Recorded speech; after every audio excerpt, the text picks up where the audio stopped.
नमस्कार विद्यार्थी मित्रांनो, MPSC ट्रिक्स या यूट्यूब चॅनलवर तुमचं स्वागत आहे. मी अजय कुमार गोसावी सराव प्रश्नसंच या सिरीजमध्ये तुमचं स्वागत करतोय. याच्यामध्ये आपण काही प्रश्न त्याचा ॲनालिसिस सराव जो आहे तुमच्याकडून जास्तीत जास्त करून घेणं हा याच्या सिरीज मागचा महत्त्वाचा उद्देश आहे. दुसरं म्हणजे तुम्ही जर माझ्या टेलिग्राम चॅनलला जॉईन केलं नसेल तर @MPSC ट्रिक्स या नावानं आपला टेलिग्राम चॅनल आहे. या ठिकाणी तुम्ही जॉईन करू शकता आणि यूट्यूब चॅनलला अजूनही तुम्ही सबस्क्राईब केलं नसेल तर नक्की करा आणि जास्तीत जास्त तुमच्या मित्रांना शेअर करा. तर आज आपण वेळ न दौडता ॲक्च्युली आपल्या लेक्चरला सुरुवात करूया. आपल्या लेक्चरला सुरुवात करताना आपला जो सेक्शन आहे डोके चालवा, नवीन सेक्शन आहे आपला, त्या पद्धतीने आपण जातोय. डोके चालवा म्हणजे काय की त्या ठिकाणी तुम्हाला एखादा प्रश्न विचारला जाईल आणि तुम्हाला तिथं चालना मिळते का, त्याचं उत्तर एक्झॅक्टली ऑप्शन न देता सांगता येते का, यावर आधारित असणारा हा घटक आहे. तुम्हाला प्रश्न असा विचारला, डॅश डॅश पासून अल्फ्रेड नोबेल यांच्या स्मरणार्थ नोबेल पुरस्कार दिला जातो. नोबेल पुरस्कार केव्हापासून दिला जातो असं तुम्हाला विचारलं. उत्तर काय असणार आहे तुमचं? नोबेल पुरस्कार 1901 पासून दिला जातो. ठीक आहे. या पुरस्काराचं वितरण दरवर्षी कोणत्या तारखेला होतं? 10 डिसेंबरला होतं. बरोबर, 10 डिसेंबरला नोबेल पुरस्काराचं वितरण होतं. म्हणजे स्वीडनची राजधानी स्टॉकहोम या ठिकाणी होतं. स्टॉकहोम. ओके. आणि शांततेचा नोबेल जो असतो, म्हणजे बाकी सगळे नोबेल स्वीडनची राजधानी स्टॉकहोमला, आणि जो शांततेचा नोबेल आहे, शांतता नोबेल, तर तो कुठं होतं त्याचं वितरण? तर नॉर्वेची राजधानी, नॉर्वे हा जो देश आहे या नॉर्वे देशाची राजधानी ओस्लो या ठिकाणी होतं. याचं स्वरूप काय आहे? याचं स्वरूप नोबेल पुरस्काराचं 90 लाख स्वीडिश डॉलर. काय आहे? 90 लाख स्वीडिश डॉलर. कधीपासून झाले हे? 2018 मध्ये चेंजेस केलेले तेव्हापासून. तुम्हाला असा प्रश्न विचारला, अर्थशास्त्रातला नोबेल पुरस्कार केव्हा द्यायला सुरुवात झाली? 1969. ओके, इथं घटक लक्षात घ्या. ठीक आहे. तर आज आपण वेळ न दौडता पॉईंटकडे जाऊया. आय होप हा क्लिअर झाला असेल. पहिला प्रश्न आहे, लिंग असमानता निर्देशांक म्हणजे जेंडर इनइक्वेलिटी इंडेक्स खालीलपैकी कोणत्या अहवालामध्ये सर्वप्रथम जाहीर करण्यात आला? जेंडर इनइक्वेलिटी इंडेक्स कोणत्या अहवालामध्ये जाहीर करण्यात आला? याचा करेक्ट आन्सर जर बघा 90चा आहे का, किंवा 95, 97 का 2010, याचं करेक्ट आन्सर येतं मानव विकास अहवाल 2010. याच्यामध्ये लिंग असमानता निर्देशांक जाहीर करण्यात आला होता, म्हणजे जेंडर इनइक्वेलिटी इंडेक्स ज्याला आपण म्हणतो. अगोदर काय झालं होतं? 1995चा जो अहवाल आहे या अहवालामध्ये सर्वप्रथम 2 निर्देशांक जाहीर करण्यात आले. एक होता जेंडर इम्पॉवरमेंट मेजर आणि दुसरा होता जेंडर रिलेटेड डेव्हलपमेंट इंडेक्स. हे 1995ला दोन्ही जाहीर करण्यात आले. कोणते? जेंडर इम्पॉवरमेंट मेजर म्हणजे लिंग सबलीकरण परिमाण, लिंग सबलीकरण परिमाण, आणि दुसरा येतो लिंग आधारित विकास निर्देशांक, लिंग आधारित विकास निर्देशांक म्हणजे जेंडर डेव्हलपमेंट इंडेक्स असं म्हणतो आपण. हे 2 निर्देशांक जाहीर करण्यात आले. या दोघांच्या जागी 2010 साली काय केलं? या दोन्ही निर्देशांकाच्या जागी 2010 साली काय झालं? तर हा लिंग असमानता निर्देशांक जेंडर इनइक्वेलिटी इंडेक्स जाहीर करण्यात आला.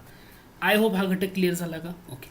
दुसरा मुद्दा येतो, सध्या आपण MPI करतो, मल्टी डायमेन्शनल पॉवर्टी इंडेक्स, पण MPI 2010 साली आला. परंतु याच्या अगोदर एक निर्देशांक होता, त्याला म्हटलं जातं HPI. HPI म्हणजे काय? ह्युमन पॉवर्टी इंडेक्स, म्हणजे मानवी दारिद्र्य निर्देशांक ह्याला असं म्हणतो. याला काय म्हणतो? मानवी दारिद्र्य निर्देशांक असं म्हणतो. मग मानवी दारिद्र्य निर्देशांक केव्हा जाहीर करण्यात आला असं विचारलं? उत्तर असणार 1997. आता घटक क्लिअर होतोय का? ओके, ठीक आहे. पुढच्या प्रश्नाकडे जाऊया. पुढचा प्रश्न आहे, कलम 361 अंतर्गत भारताचे राष्ट्रपती व घटक राज्यांचे राज्यपाल यांना खालीलपैकी कोणत्या बाबतीमध्ये संरक्षण देण्यात आलं आहे? म्हणजे कलम 361 अंतर्गत राष्ट्रपती आणि राज्यपाल यांना कोणत्या बाबतीमध्ये संरक्षण देण्यात आलेलं आहे हे विचारलेलं आहे. आता एक एक विधान बघूया आणि ते बरोबर की चूक तिथंच ठरवूया. ओके. राष्ट्रपती आणि राज्यपालाविरुद्ध ते पदावर असलेल्या कालावधी दरम्यान कोणत्याही न्यायालयात कोणत्याही प्रकारची फौजदारी कारवाई सुरू केली जाणार नाही. आता राष्ट्रपती किंवा राज्यपाल पदावर आहेत आणि कोणत्याही कालावधी दरम्यान त्यांच्या कालावधी आहे, ओके, त्या कालावधी दरम्यान कोणत्याही न्यायालयात कोणत्याही प्रकारची फौजदारी कारवाई सुरू केली जाणार नाही. म्हणजे यांना एक्सेप्शन दिलेलं आहे 361 म्हणजे अंतर्गत. म्हणजे याचा अर्थ पहिलं विधान बरोबर आहे. म्हणजे कलम 14 आपण काय म्हणतो? कायद्यासमोर समानता. कलम 14 म्हणजे काय? कायद्यासमोर समानता. आणि या कलमाला हे काय आहे? अपवाद आहे. या कलमाला हे काय आहे, अपवाद आहे. याचा अर्थ पहिलं विधान डेफिनेटली बरोबर आहे, फौजदारी कारवाई सुरू केली जाणार नाही. पण त्यांच्यावर दिवाणी कारवाई सुरू केली जाईल का, तर केली जाऊ शकते. म्हणजे आता दुसरं विधान बघा आणि इथं का बरोबर का चुकीचं ते समजून सांगतो. या विधानामध्ये काय म्हणले, राष्ट्रपती किंवा राज्यपालाने आपले पदग्रहण करण्यापूर्वी, म्हणजे त्यांनी आपलं पद ग्रहण करण्यापूर्वीची गोष्ट किंवा नंतर त्याने स्वतःच्या व्यक्तिगत नात्याने कोणत्याही कृती संबंधात त्याच्या पदावधी दरम्यान कोणतीही दिवाणी कारवाई, इथं लक्षात घ्या, दिवाणी कारवाई त्याला त्या आशयाची नोटीस दिल्यापासून पुढचे 1 महिना संपल्याशिवाय करता येणार नाही. म्हणजे राष्ट्रपतींच्यावर दिवाणी कारवाई केली जाऊ शकेल किंवा राज्यपालांवर दिवाणी कारवाई केली जाऊ शकेल. कोणत्या घटकासाठी दिवाणी कारवाई केली जाऊ शकेल, की त्यानं त्या व्यक्तीनं पदग्रहण करण्यापूर्वी किंवा त्यानंतर स्वतःच्या व्यक्तिगत नात्याने केलेल्या कृती संदर्भात त्याच्यावर दिवाणी कारवाई केली जाऊ शकेल. पण त्याला अगोदर नोटीस द्यावी लागेल. मग ती नोटीस 1 महिन्याची आहे का, त्याचा प्रश्न आहे. तर इथं तुमचं हे विधान चुकीचं ठरतं, कारण ती नोटीस 1 महिना नाहीये, तिथं पाहिजे होतं 2 महिन्यांची नोटीस दिल्याशिवाय त्यांच्यावर कारवाई करता येणार नाही. आता घटक लक्षात आलाय का, आय होप. म्हणजे इथं पहिलं विधान बरोबर आहे, दुसरं चुकीचं असणार आहे. ठीक आहे, पुढच्या प्रश्नाकडे जाऊया. पुढचा प्रश्न आहे, मानव विकास अहवालामध्ये मध्यम मानव विकास या गटात येणाऱ्या देशांचा मानव विकास निर्देशांक किती असतो. आता मध्यम मध्ये कोण येतं, भारत. मध्यम मानव विकास गटामध्ये कोण येतं, भारत. मग इथं उत्तर काय असणार आहे तुमचं, मध्यम मानव विकास म्हणजे 0.550 ते 0.699. कारण 0.549 पेक्षा कमी म्हणजे हा कमी मानव विकास गट आहे. 0. म्हणजे हा मध्यम आहे. 0.7 पासून पुढे असणार आहे तो उच्च असणार आहे. आणि 0.8 पेक्षा असणार आहे तो अतिउच्च असणार आहे. आता लक्षात येते का हा घटक, म्हणजे कमी, मध्यम, उच्च आणि अतिउच्च, म्हणजे 0.550 ते 0.699 या गटामध्ये येतो. ठीक आहे, पुढचा प्रश्न आहे तो म्हणजे अनुच्छेद 352 खाली आणीबाणीच्या घोषणेबाबत खालील विधाने विचारात घ्या. तिच्या घोषणेपासून 1 महिन्याचा काळ संपल्यानंतर तो आपोआप संपुष्टात येते, तर तिला लोकसभेच्या ठरावाद्वारे वरील कालावधी संपण्याच्या अगोदर मान्यता मिळाली नाही तर. म्हणजे राष्ट्रीय आणीबाणीला एकदा घोषणा केली तर तिला 1 महिन्याच्या संसदेची मान्यता घ्यावी लागते. कशाची घ्यावी लागते, संसदेची. इथं काय म्हटलंय, लोकसभेच्या. म्हणजे हे विधान बरोबर असणार आहे का, नाही. संसद पाहिजे होतं ना, म्हणजे जाग्याला विधान चुकीचं आहे. तुम्ही पुढे बघायची गरज आहे का, पुढचं काय बघायची गरज नाही. राष्ट्रपतीला आणीबाणी घोषित करण्याचा अधिकार आहे, मात्र त्यास मंत्रिमंडळाने. इथं 2 लक्षात घ्या, मंत्रिमंडळ किंवा कॅबिनेट म्हटलं तरी सुद्धा चालू शकतं. ठीक आहे, मंत्रिमंडळ किंवा कॅबिनेट म्हटलं तरी चालू शकतं, कारण जे अपडेटेड जे तुमचं हे येतं भारताचं कॉन्स्टिट्यूशन त्याच्यामध्ये ती गोष्ट दिलेली आहे. त्यांनी ते लिखित घोषित करण्यासाठी लिखित स्वरूपात शिफारस केली तर हे विधान बरोबर आहे. आयोगाला विचारलेला हा प्रश्न होता. खालीलपैकी कोणी पॉवर्टी इन इंडिया हा ग्रंथ 1971 मध्ये प्रसिद्ध केला. पॉवर्टी इन इंडिया हा ग्रंथ कोणी प्रसिद्ध केला, पी.डी. ओझा कार्यगट, दांडेकर वरद, बी.एस. मिन्नास का पी.के. बर्धन. करेक्ट आन्सर येतं दांडेकर वरद. ठीक आहे, आता दांडेकर या कार्यगटानं काय केलं, अन्न घटकाचा वापर केला. बरोबर, अन्न घटकाचा वापर करून प्रतिदिन कॅलरी हा निकषच वापरला होता. कोणी, दांडेकर वरद यांनी. आणि त्यांनी सरासरी किती कॅलरी प्रतिदिन अशी पातळी निश्चित केली होती, तर सरासरी 2250 कॅलरी प्रतिदिन. 50 कॅलरी प्रतिदिन ही काय केली होती, निकष हा जनरली कन्सिडर केलेला होता. ओके, हे लक्षात घ्या.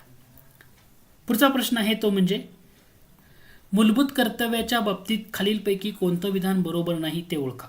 आता दिलेल्या विधानामधून विचार करा. पहिलं विधान बघा, त्यांचा समावेश 42व्या घटना दुरुस्तीनं राज्यघटनेत केला. बरोबर आहे, मूलभूत कर्तव्य सुरुवातीला नव्हती. 42वी घटना दुरुस्ती 1976 भारतीय राज्यघटनेमध्ये त्यांचा समावेश झाला. यांचा समावेश राज्यघटनेतला भाग 4A नव्या विभागात करण्यात आला. राज्यघटनेतला भाग 4A नव्या विभागात झाला. त्यांचा समावेश कलम 51A मध्ये झाला. 51A मध्ये डेफिनेटली ही भारतीय नागरिकांना तसेच परक्यांना लागू आहेत. आता इथे लक्षात घ्या, परक्यांना आहेत का? नाही, भारतीयांना आहेत. याचा अर्थ हे विधान चुकीचं आहे. म्हणजे तुम्हाला विचारले बरोबर कोणतं नाही, पर्याय क्रमांक 4 हे तुमचं बरोबर नाही. ती भारतीयांना लागू आहेत, परक्यांना नाही. ठीक आहे. पुढचा प्रश्न आहे, दारिद्र्याची बहुआयामी संकल्पना खालीलपैकी कोणत्या समितीनं परिचित केली? दांडेकर, रथ, तेंडुलकर, अहलुवालिया, नियोजन नाईक. आता बहुआयामी संकल्पना म्हटलं तेंडुलकर समिती, लक्षात ठेवा. वित्त आयोगासंबंधी खालीलपैकी कोणतं विधान बरोबर आहे ते ओळखा. भारतीय राज्यघटनेचं अनुच्छेद 280 हे वित्त आयोगास निमन्यायालयीन दर्जा प्रदान करते. निमन्यायालयीन दर्जा प्रदान करते, बरोबर आहे, बरोबर आहे. ठीक आहे. आयोगाच्या सदस्याची नेमणूक पंतप्रधानांच्या नेतृत्वाखाली मंत्रिमंडळाद्वारे केली जाते. आता राष्ट्रपती दर 5 वर्षांनी किंवा आवश्यकता वाटेल तेव्हा वित्त आयोगाची स्थापना करतील असं म्हटलंय. राष्ट्रपती काय करतील? दर 5 वर्षांनी आणि आवश्यकता वाटेल तेव्हा वित्त आयोगाची स्थापना करतील. याचा अर्थ हे दुसरं विधान डायरेक्टली चुकीचं आहे. राष्ट्रपती पाहिजे, पंतप्रधानांच्या नेतृत्वाखाली मंत्रिमंडळ येणार आहे का? नाही. आयोगाचे सदस्य पुनर्नियुक्तीसाठी पात्र असतात. ठीक आहे, बरोबर आहे. त्यामध्ये एक अध्यक्ष आणि अन्य 2 सदस्य असतात. वित्त आयोगामध्ये अन्य 2 सदस्य आहेत का? वित्त आयोगामध्ये जे सदस्य ठरवणे राष्ट्रपतीकडे अधिकार आहे, इथं 4 पाहिजे, अन्य अध्यक्ष आणि अन्य 4 सदस्य असतील असं पाहिजे. ठीक आहे. संसदेच्या पात्रतेचे निकष म्हणजे हे जे सदस्य समजा आता हा सदस्य, या सदस्यांच्या पात्रतेचे निकष ठरवण्याचा अधिकार कोणाला? या सदस्यांच्या पात्रतेचे निकष ठरवण्याचा अधिकार कोणाला? तर तो निकष ठरवण्याचा अधिकार कोणाला असणार आहे? संसदेला असणार आहे. कोणाला असणार आहे? संसदेला. हे लक्षात घ्या. म्हणजे या ठिकाणी 2 दिले म्हणून 4 पाहिजे होतं, ते विधान चुकीचं आहे. आणि इथं राष्ट्रपती निवड करतील ना, राष्ट्रपती 5 वर्षांनी किंवा आवश्यकता वाटेल तर वित्त आयोगाची स्थापना करतील. याचा अर्थ ए आणि सी हे तुमचं डेफिनेटली बरोबर आहे. बी आणि डी हे विधान या ठिकाणी चुकीचं आहे. ओके. पुढचा प्रश्न आहे, खालील विधानातून योग्य विधान निवडा. मानवी दारिद्र्य निर्देशांक किंवा ह्युमन पॉवर्टी इंडेक्स हा मानव विकास अहवाल 1995 मध्ये पहिल्यांदा जाहीर करण्यात आला. हे दिलेले विधान बरोबर आहे की बघा. मानव विकास अहवाल पहिल्यांदा 1995 मध्ये दिला का? नाही, तो दिला होता 1997 मध्ये. 95च्या ऐवजी काय पाहिजे होतं? 1997. मग तुमचं ते करेक्ट ठरलं असतं. बहुआयामी दारिद्र्य निर्देशांक हा पहिल्यांदा मानव विकास अहवाल 2010 मध्ये जाहीर करण्यात आला. हे बरोबर आहे. म्हणजे फक्त दुसरं विधान बरोबर असणार आहे.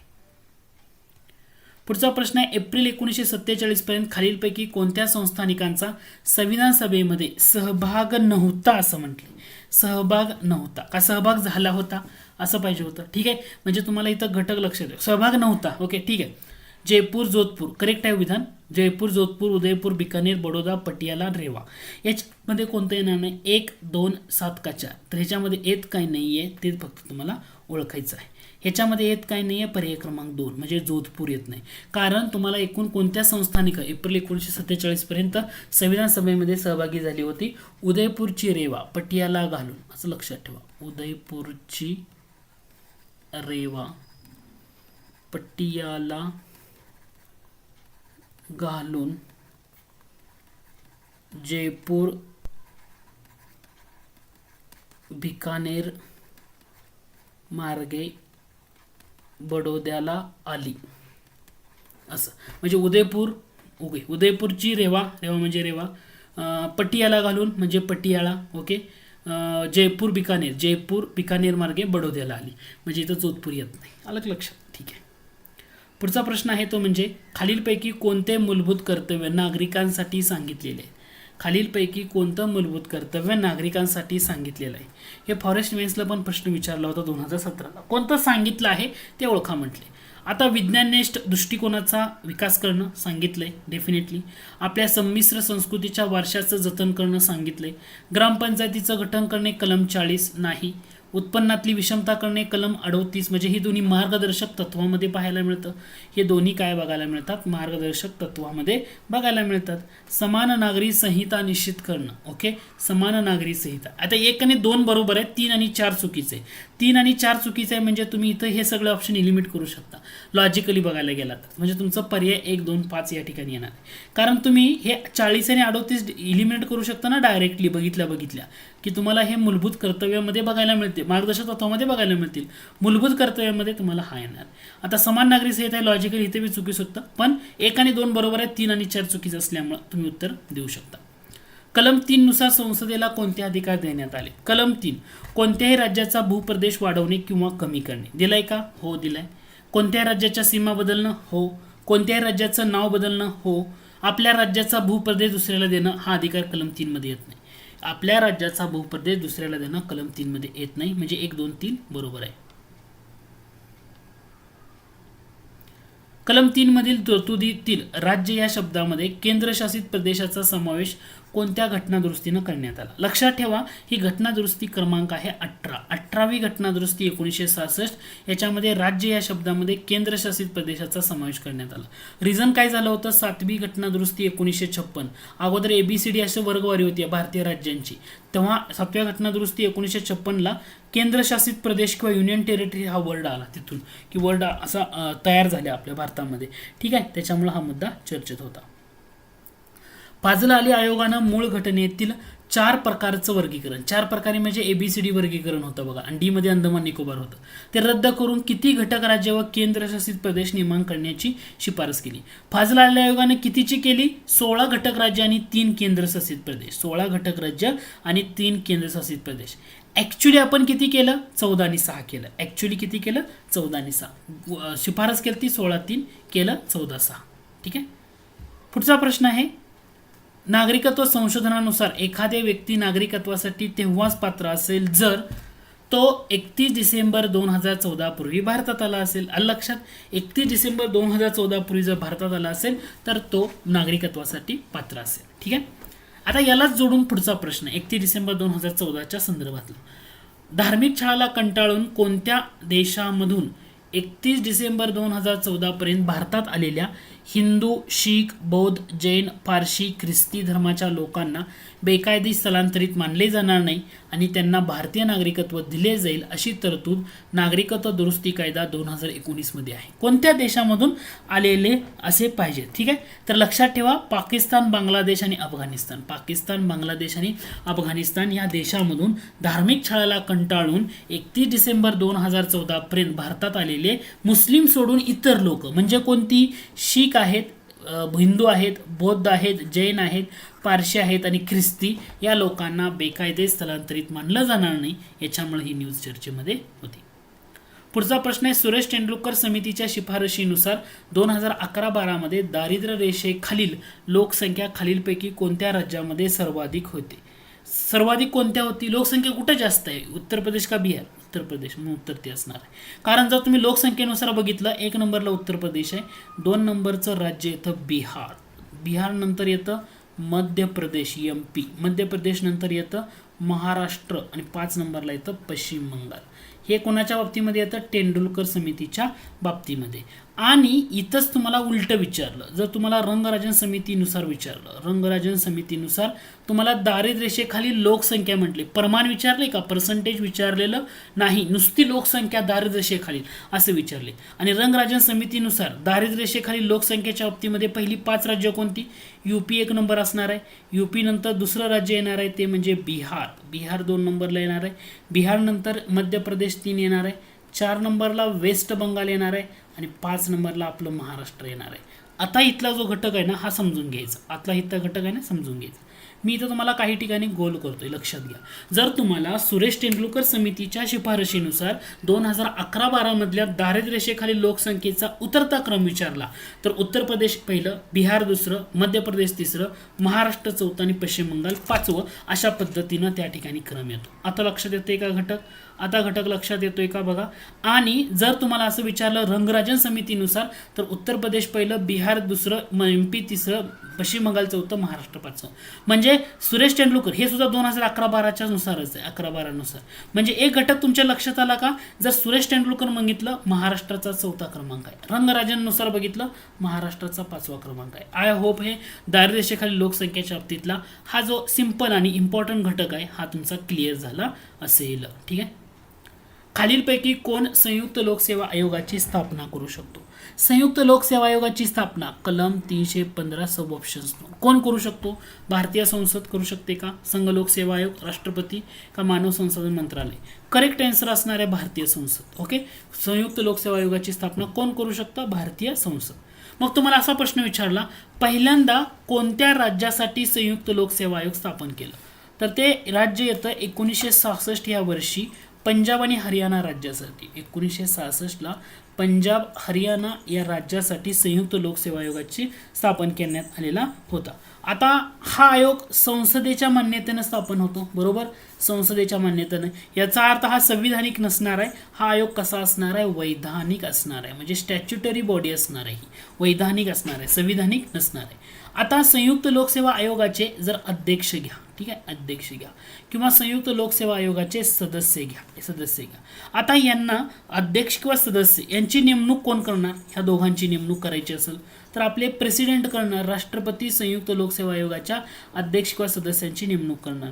पदावरनं दूर कोण करणार? प्रेसिडेंटच करणार. आता लक्षात येते. मग दुसरा मुद्दा मी तुम्हाला असा प्रश्न इथं विचारला, ह्याला जोडून प्रश्न, की संयुक्त लोकसेवा आयोग आहे आपला, ठीक आहे, संयुक्त लोकसेवा आयोगाचा जो अध्यक्ष असणार आहे, जो सदस्य असणार आहे, यांची वयोमर्यादा किती? म्हणजे एकतर ते 6 वर्षासाठी त्या पदावर राहतील, किंवा वयाची 62 वर्ष पूर्ण होईपर्यंत जो अगोदर घडेल तेव्हापर्यंत ते पदावर राहतील. 6 वर्ष किंवा वयाची 62 वर्ष पूर्ण होईपर्यंत जो अगोदर घडेल तोपर्यंत ते आपले पद धारण करणार आहेत. आता संयुक्त लोकसेवा आयोगाची सदस्य किती असावी? सदस्य संख्या किंवा त्यांच्या सेवा शर्ती ठरवण्याचा अधिकार कोणाला? सदस्य संख्या किंवा सेवा शर्ती ठरवण्याचा अधिकार. तर हा अधिकार कोणाला असणार आहे? राष्ट्रपतींना असणार. आता घटक लक्षात आला का? मी सगळाच घटक या ठिकाणी संयुक्त लोकसेवा आयोगाचा सांगितलाय.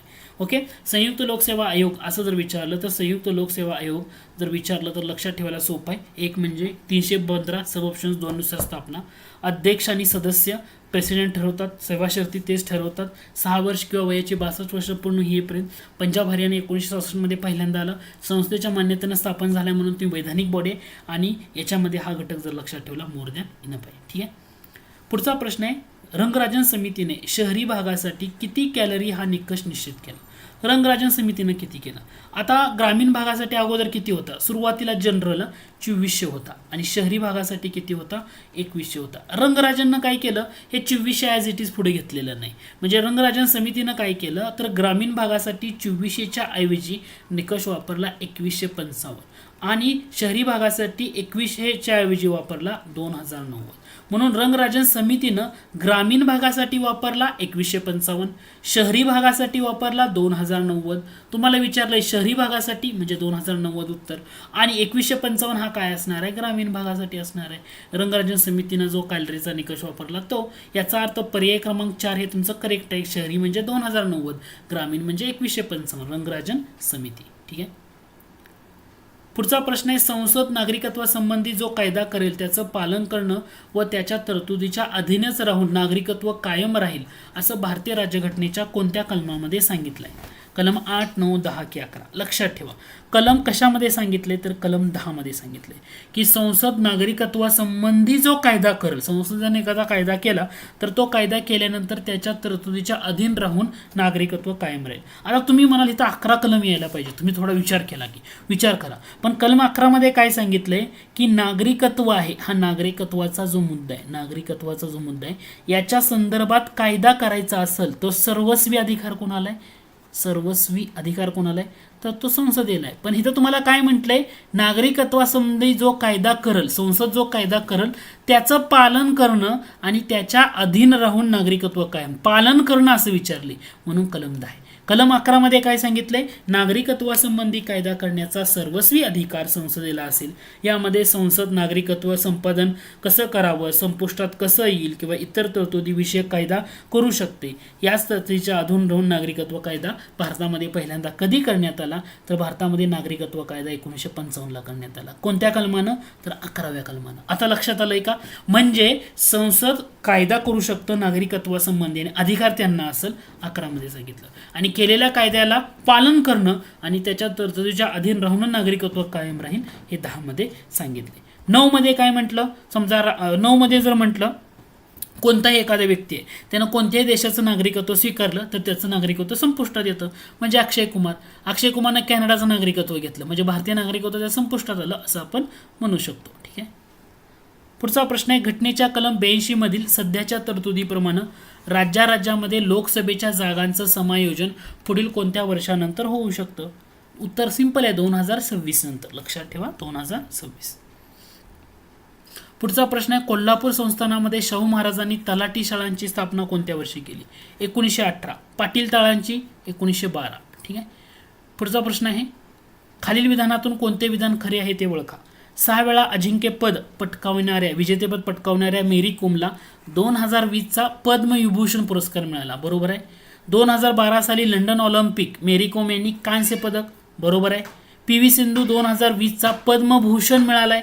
बरोबर आहे. वरीलपैकी सर्व विधान बरोबर आहे. पुढचा प्रश्न आहे, खालीलपैकी कोणती राष्ट्रीय उत्पन्नाची अंदाज पद्धत नाही? आता राष्ट्रीय उत्पन्नाची अंदाज पद्धती कोणती नाही हे जर तुम्हाला बघायचं असेल, उत्पादन पद्धत असणार आहे, आयात निर्यात पद्धत असणार आहे का?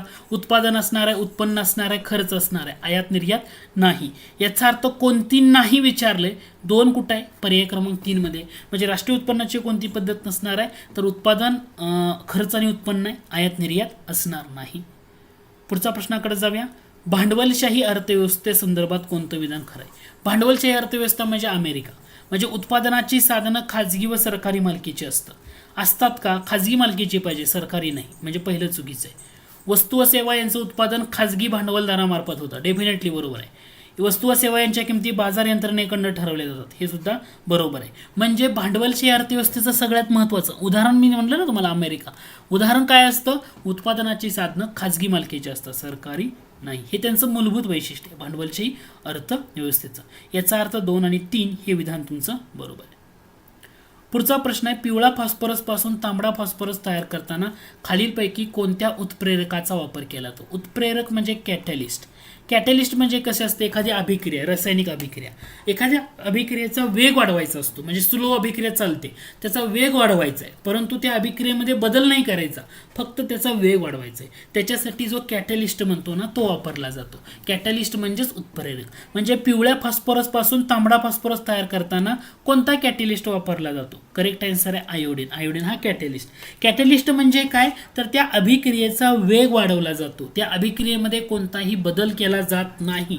ओके. फक्त वेग वाढवण्यासाठी कॅटॅलिस्टचा वापर होतो. ओके. पुढचा प्रश्न आहे, फेल्डस्पार हे खालीलपैकी कोणत्या धातूचं धातू आहे? फेल्डस्पार म्हटलं तर लक्षात ठेवा ॲल्युमिनियम. तुम्हाला सिन्नाबार विचारलं, सिन्नाबार, पारा, सिन्नाबार म्हटलं पारा, धातू ओर. महाराष्ट्रात सुपारी या फळाचे संशोधन केंद्र कोणत्या ठिकाणी? सुपारी या फळाचे संशोधन केंद्र श्रीवर्धन रायगड या ठिकाणी आहे. पुढचा प्रश्न आहे तो म्हणजे, राज्याचा महाधिवक्ता संबंधी कोणतं विधान योग्य आहे ते ओळखा. राज्याच्या महाधिवक्ताची नियुक्ती राज्यपाल मार्फत केली जाते. बरोबर आहे. राज्याचे सर्वोच्च कायदा अधिकारी असतात. बरोबर आहे. विधिमंडळ सदस्याप्रमाणे विशेष अधिकार. लक्षात घ्या, महाधिवक्ता यांना विधिमंडळ सदस्याप्रमाणे विशेष अधिकार व संरक्षण प्राप्त होते आणि ते राज्य सरकारचे पूर्ण वेळ वकील नसतात. म्हणजे वरीलपैकी सर्व बरोबर आहे. पुढचा प्रश्न आहे, खालीलपैकी कोणती सर्वात लहान पेशी आहे? मायकोप्लाझ्मा गॅलिसेप्टम. गॅलिसेप्टम ही सर्वात लहान पेशी आहे. तर आपण भारतीय घटना हे वकिलांचं नंदनवन आहे अशी टीका कोणी केली? भारतीय घटना वकिलांचं नंदनवन अशी टीका कोणी केली? KT Shah, doctor Babasaheb Ambedkar, Ivor Jennings आणि महात्मा गांधी. आता भारतीय घटना वकिलांचं नंदनवन म्हटलं तर आयव्हर जेनिंग यांचं नाव लक्षात ठेवा, महत्त्वाचा घटक आहे. ठीक आहे. पुढचा प्रश्न आहे तो म्हणजे, कलम 33 अंतर्गत सैन्य दल किंवा पोलीस दल यांच्यावर निर्बंध आणणारा कायदा करण्याचा अधिकार कोणाला आहे? म्हणजे भारतीय राज्यघटनेतलं कलम 33 याच्या अंतर्गत सैन्य दल आणि पोलीस दल यांच्यावर निर्बंध आणणारा कायदा करण्याचा अधिकार कोणाला आहे असं म्हटले?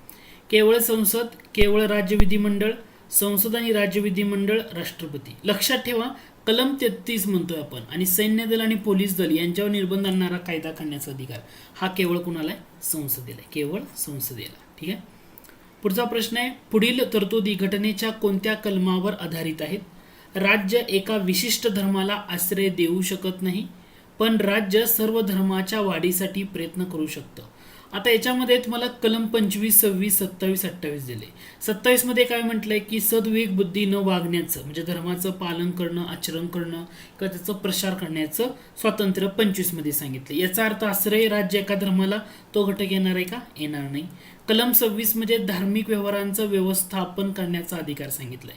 म्हणजे धार्मिक व्यवहार व्यवस्थापन स्वातंत्र्य, धार्मिक व्यवहार व्यवस्थापन करण्याचे स्वातंत्र्य हे कशामध्ये सांगितले 26. याचा अर्थ हा सुद्धा इथे येणार नाही. कलम 27 मध्ये काय म्हटले की कोणत्याही धर्माला चालना देण्यासाठी सक्तीनं कर देण्यापासून मुक्ती, याचा अर्थ पर्याय क्रमांक 3 उत्तर येऊ शकते. 28 मध्ये म्हणतो की काही शैक्षणिक संस्थांमध्ये धार्मिक शिक्षण उपासना याच्यासाठी मुक्ती, याचा अर्थ कलम 27 या ठिकाणी तुमचं काय असणार आहे, करेक्ट आन्सर असणार आहे. ठीक आहे. पुढचा प्रश्न आहे तो म्हणजे अल्पसंख्याक वर्गाच्या हितसंबंधाचे संरक्षण असे शीर्षक पुढीलपैकी कोणत्या कलमाचे. अल्पसंख्याक वर्गाच्या हितसंबंधाचे संरक्षण असं शीर्षक कोणत्या कलमाचं आहे. 27, 29, 30. कारण 29 मध्ये काय म्हणतो, अल्पसंख्याकांची भाषा, लिपी व संस्कृती यांचे संरक्षण, याचा अर्थ कलम 29 हे तुमचं करेक्ट असणार आहे. कलम 30 काय येणार नाही, कारण कलम 30 मध्ये काय सांगितलंय, शैक्षणिक संस्था स्थापन करण्याचा, शैक्षणिक संस्था स्थापन करण्याचा व त्याचं प्रशासन करण्याचा अल्पसंख्याकांचा हक्क हा कलम 30 मध्ये सांगितले, म्हणून 30 येणार आहे का, नाही, म्हणून कलम 29 इज द राईट आन्सर. पुढचा प्रश्न आहे, घटनासभेत एकूण किती महिला सदस्य होत्या. घटनासभेमध्ये एकूण किती महिला सदस्य होत्या, तर लक्षात ठेवा एकूण 15 होत्या. ओके, 15 घटनासभेत. पहिली बैठक घटनासभेची जेव्हा झाली, या पहिल्या बैठकीला केवळ 9 महिला सदस्य हजर होत्या, 9 महिला सदस्य. मग 15 सदस्य कोणत्या होत्या त्या कशा लक्षात घ्यायच्या, तर या 15 सदस्यांची यादी मी या ठिकाणी दिली. पहिले 2 म्हणजे 2 नावं वेगळी काढायची. 2 नावं म्हणजे कोणती, सुचेता कृपलानी हे पहिलं नाव आणि दुसरं सरोजिनी नायडू, हे दोन्ही वेगळं ठेवायचं, हे दोन्ही महिलांचे. त्यानंतर महत्त्वाच्या नावामध्ये जर तुम्ही बघायला गेला तर 2 चौधरी आहेत. 2 चौधरी म्हणजे कोणत्या, कमला चौधरी या ठिकाणी दिसत आहेत आणि या ठिकाणी तुम्हाला मालती चौधरी दिसत आहेत. कमला चौधरी, मालती चौधरी वेगळ्या काढायच्या. नंतर 2 रे आहेत, रे म्हणजे लीला रे, रेणुका रे, ह्या 2 रे वेगळ्या करायच्या. त्याच्यानंतर तुम्हाला विजयलक्ष्मी पंडित म्हणजे पंडित नेहरू यांच्या भगिनी, त्यांचं नाव वेगळं करू शकता. 2 नावं महत्त्वाची, दुर्गाबाई देशमुख आणि दुसरं नाव येतं हंसा मेहता. दुर्गाबाई देशमुख कोणत्या प्रांतातून आल्या होत्या, मद्रास. ओके, दुर्गाबाई देशमुख म्हणजे आपले जे सी डी देशमुख आहेत, सी डी देशमुख यांच्या पत्नी, सी डी देशमुख यांच्या पत्नी होत्या, हे लक्षात घ्या. पण त्या कोणत्या प्रांतातून संविधान सभेमध्ये आल्या होत्या, मद्रास प्रांतातून. हंसा मेहता मुंबई प्रांतातून म्हणजे महाराष्ट्रातून गेलेला, हे लक्षात ठेवा. त्यामुळे ह्या दोन्हींची नावं वेगळी तुम्ही लक्षात ठेवू शकता. आता राहिलं मुस्लिम प्रतिनिधी, बेगम रसूल ते नाव वेगळं आहे. त्यानंतर पौर्णिमा बॅनर्जी वेगळं आहे. दक्ष यांनी वेल्ल्या प्युदन आणि अन्ना मस्करीन की ह्या 2 नावं, आणि राजकुमारी अमृता कौर की ज्या पहिल्या मंत्री राहिल्या होत्या, आरोग्यमंत्री, त्याच्यामुळे तो. तर संविधान सभेत एकूण 15 महिला लक्षात ठेवताना ही यादी लक्षात घ्या. आयोगानं वेळोवेळी याच्यावर प्रश्न विचारलेत. काही महिलांची नावं दिली जातात आणि त्यातले कोणते नाही ते ओळखा, कोणते आहे ते ओळखा, असे प्रकारचे प्रश्न या घटकावर आतापर्यंत विचारून झालेले आहेत. आय होप हा घटक लक्षात आला असेल. 15 महिला सदस्यांचा सहभाग होता. पुढचा प्रश्न आहे, घटनासभेने भारताची पहिली अंतरिम संसद म्हणून केव्हापर्यंत कार्य केलं. कधीपर्यंत म्हणजे जोपर्यंत ते 17 एप्रिल 1952 पर्यंत कार्य केले. 17 एप्रिल 1952 लक्षात ठेवा. कारण पहिली अंतरिम संसद ही द्विगरी होती का, नाही. कारण तुम्हाला जर असं विचारलं, राज्यसभा पहिल्यांदा कोणत्या दिवशी गठीत झाली. राज्यसभा पहिल्यांदा 13 मे 1952 ला गठीत झाले, हे लक्षात घ्या. ओके.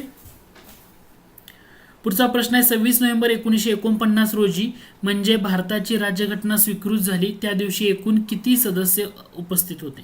म्हणजे 26 नोव्हेंबर 1949 ला भारतीय राज्यघटना जेव्हा स्वीकृत झाली तेव्हा किती सदस्य उपस्थित होते. 284, 88, 99 की 211. करेक्ट आन्सर येतं तिथं 284. म्हणजे अनुपस्थित सदस्य किती होते, 15 होते. अब्सेंट सदस्य किती होते, 15. टोटल 299 होते ना, त्याच्यामुळे 15 अब्सेंट होते. पुढचा प्रश्न आहे तो म्हणजे घटनासभेचा एक सदस्य साधारणपणे किती लोकांचे प्रतिनिधित्व करत होता. 1 मिलियन, 2 मिलियन, 5 मिलियन का 10 मिलियन. 1 मिलियन म्हणजे 10 लाख, म्हणजे 10 लाख लोकसंख्येमागे एक सदस्य, याचा अर्थ पर्याय क्रमांक 1 आहे. 10 लाख लोकसंख्येमागे सर्वसाधारणपणे एक सदस्य, म्हणजे 1 मिलियन म्हणजे 10 लाख. पुढचा प्रश्न आहे, राष्ट्रध्वज व राष्ट्रगीत घटनासभेने अनुक्रमे कधी संमत केलं. राष्ट्रध्वज आणि राष्ट्रगीत घटनासभेनं अनुक्रमे कधी संमत केलं. 24 जानेवारी. आता दोन्ही लक्षात घ्या. आता सिंपलचा घटक आहे की नाही. आता राष्ट्रध्वज आणि राष्ट्रगीत हे कधी घटनासभेनं अनुक्रमे संमत केलं असं तुम्हाला विचारले. तुम्हाला इथं बघताना घटक बघा, 22 जुलै 1947 आणि 24 जानेवारी 1950. 22 जुलै 1947 राष्ट्रध्वज आहे. 22 जुलै 1947 राष्ट्रध्वज म्हणजे 22 जुलै इथं आहे, ह्या ठिकाणी 22 जुलै नाही, म्हणजे दोन ऑप्शन इलिमिनेट झाले, हा आणि हा. परंतु राष्ट्रगीतला 24 जानेवारी 1950 पाहिजे. 24 जानेवारी 1950. या ठिकाणी 22 जुलै 1947 बरोबर आहे, पण इथं 24 जानेवारी आहे का? नाही. म्हणून पर्याय क्रमांक 4. लक्षात ठेवा, राष्ट्रध्वज कधी स्वीकृत केला? 22 जुलै 1947 ला. आणि राष्ट्रगीत केव्हा संमत केलं? तर ते 24 जानेवारी 1950. आय होप हा घटक आता लक्षात आला असेल. इथं 26 जानेवारी दिले, 24 दिले का? म्हणून हे चुकीचं आहे. पर्याय क्रमांक 3 सुद्धा. पुढचा प्रश्न आहे, घटना समितीमध्ये फक्त एका समुदायाचे प्रतिनिधित्व होते असं कोण म्हणाल? आता घटना समितीमध्ये फक्त एका समुदायाचे प्रतिनिधित्व विन्स्टन चर्चिल यांनी म्हटले. ठीक आहे. घटना समिती म्हणजे हिंदूंची सभा. घटना समिती म्हणजे काय आहे? ही हिंदूंची सभा आहे असं कोण म्हणालं? तर विस्काउंट सायमन यांनी असं म्हटलं. विस्काउंट सायमन यांनी काय म्हटलं? घटना समिती म्हणजे हिंदूंची सभा. घटना समिती म्हणजे काँग्रेस. घटना समिती म्हणजे काँग्रेस आणि काँग्रेस म्हणजेच भारत. काँग्रेस म्हणजेच भारत असं कोण म्हणालं? Granville Austin. घटना समिती म्हणजे काँग्रेस आणि काँग्रेस म्हणजे भारत असं कोण म्हणाल? म्हणजे घटना समितीबाबत 3 विधान आहेत, 3 लोकांनी केलेली, फक्त लक्षात घ्यायची. ग्रॅनविल ऑस्टिन यांनी काय म्हटलं? घटना समिती म्हणजे काँग्रेस आणि काँग्रेस म्हणजेच भारत असं त्यांनी म्हटलं. विस्काउंट सायमन यांनी काय म्हटलं? घटना समिती म्हणजे हिंदूंची सभा. आणि विन्स्टन चर्चिल यांनी म्हटलं घटना समितीमध्ये फक्त एका समुदायाचं प्रतिनिधित्व होतं. हा घटक इथं लक्षात घ्या. पुढचा प्रश्न आहे, खालीलपैकी घटना समितीमधील कोणत्या समितीचे अध्यक्ष सरदार वल्लभभाई पटेल नव्हते? आता सरदार वल्लभभाई पटेल संघाचे नेहरू, प्रांताचे पटेल, हे लक्षात घ्यायचं. संघाचे नेहरू, प्रांताचे पटेल. म्हणजे जेव्हा तुम्हाला असं विचारलं जातं ना या घटकावर, म्हणजे आता प्रांतिक राज्यघटना म्हणजे पटेल होते. ठीक आहे. ह्याच्यासाठी मूलभूत हक्क उपसंपेक समिती होते. संस्थाने वाटाघाटी समितीचे अध्यक्ष पंडित नेहरू होते. संस्थाने वाटाघाटा समितीचे अध्यक्ष पंडित नेहरू होते. या ठिकाणी सरदार पटेल नव्हते. ठीक आहे. पर्याय क्रमांक 1 बरोबर. पुढचा प्रश्न आहे, खालीलपैकी केव्हा डॉक्टर राजेंद्र प्रसाद यांची भारताचे पहिले राष्ट्रपती म्हणून निवड झाली? डॉक्टर राजेंद्र प्रसाद भारताचे पहिले राष्ट्रपती म्हणून त्यांची निवड कधी झाली? 22 जानेवारी 47, 22 जुलै 47, 24 जानेवारी 50 का 22 मे 1949? 24 जानेवारी 1950. पुढचा प्रश्न आहे, डॉक्टर बाबासाहेब आंबेडकर यांनी मसुदा समितीचा अंतिम मसुदा केव्हा जाहीर केला? आता मसुदा समितीची स्थापना कधी? 29 ऑगस्ट 1947. तुम्हाला विचारलंय अंतिम मसुदा, याचा अर्थ पहिला ऑप्शन येणार आहे का? नाही. अंतिम मसुदा त्यांनी 4 नोव्हेंबर 1948 ला जाहीर केलेला होता. कारण पहिला मसुदा आलता फेब्रुवारी 48 ला, दुसरा आलता ऑक्टोबरला. लक्षात आहे. म्हणजे 4 नोव्हेंबर 1948 डॉक्टर बाबासाहेब आंबेडकरांनी मसुदा समितीचा अंतिम मसुदा जाहीर केला. भारताचे संघराज्य हे पूर्णपणे संघराज्य नाही आणि पूर्णपणे एकात्म राज्यही नाही, परंतु या दोन्हींचा संगम असलेले आहे असं वर्णन कोणी केलं? आता मॉरिस जोन यांनी भारतीय संघराज्याचं वर्णन केलं होतं वाटाघाटीचे संघराज्य. याचा अर्थ पहिला ऑप्शन येणार आहे का? नाही. भारतीय संघराज्य हे वाटाघाटीचे संघराज्य आहे असं कोण म्हणालं? Morris Jones. म्हणजे येणार आहे का? नाही. के व्ही राव यांनी म्हटलं होतं केंद्रीकरण असणारे संघराज्य. भारतीय संघराज्य हे काय आहे? केंद्रीकरण असणारे संघराज्य. म्हणजे इथं दोन्हींचा संगम आहे का? नाही. याचा अर्थ येणार नाही. ग्रॅनविल ऑस्टिन यांनी काय म्हटलं? भारतीय संघराज्य हे सहकारी संघराज्य आहे. हे काय आहे? सहकारी संघराज्य आहे असं ग्रॅनविल ऑस्टिन म्हणाले. याचा अर्थ हे सुद्धा येणार नाही. म्हणजे काय झालं? दुर्गादास बसू हे उत्तर झालं, कारण 3 पर्याय येत नाहीत, म्हणजे चौथा डेफिनेटली असणार आहे. पुढचा प्रश्न आहे, खालील विधानातून योग्य विधान ओळखा असं म्हटलंय. कलम 25 न व्यक्तिगत धार्मिक स्वातंत्र्याची हमी दिलेली आहे आणि कलम 26 ने सामूहिक धार्मिक स्वातंत्र्याची हमी दिली. आता कलम 25 काय म्हणतो की आपण सद्विवेक बुद्धीनं धर्माचं आचरण करणं, पालन करणं आणि प्रचार व करण्याचा स्वातंत्र्य दिलंय. म्हणजे हा हक्क कसा असणार आहे? व्यक्तिगत आहे. म्हणजे पहिलं विधान बरोबर आहे. बरोबर. आता हा कलम 25चा हक्क भारतीय नागरिकांना असणार आहे का? भारतीय नागरिकांना डेफिनेटली, आता भारतीय नागरिकांना तर असणारच आहे. मग प्रश्न असा आहे, परकीय नागरिकांना असेल का कलम 25चा हक्क? उत्तर काय असणार आहे? परकीय नागरिकांना. कारण परकीय नागरिकांना फक्त भारतीय नागरिक, त्या ठिकाणी परकीयांना नसतं.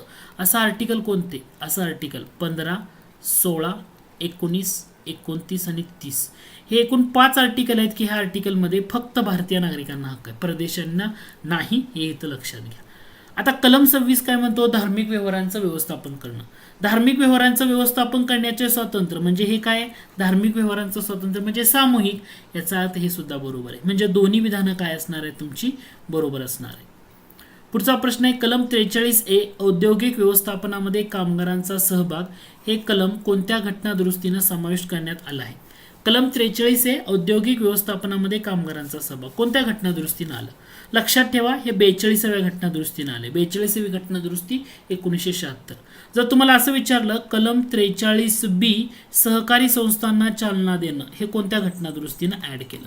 सहकारी संस्थांना चालना देणं कोणत्या घटना दुरुस्तीनं ऍड केलं. मग तुमचं उत्तर असणार आहे 97वी घटना दुरुस्ती 2011, या घटना दुरुस्तीनं 43B म्हणजे सहकारी संस्थांना चालना देणं हे ऍड केलं. आता लक्षात आहे 43A विचारलं तर काय लक्षात ठेवायचं, 43B विचारलं तर 43A म्हणजे 42वी घटना दुरुस्ती आणि 43B म्हणजे तुमचं 97वी घटना दुरुस्ती. ठीक आहे.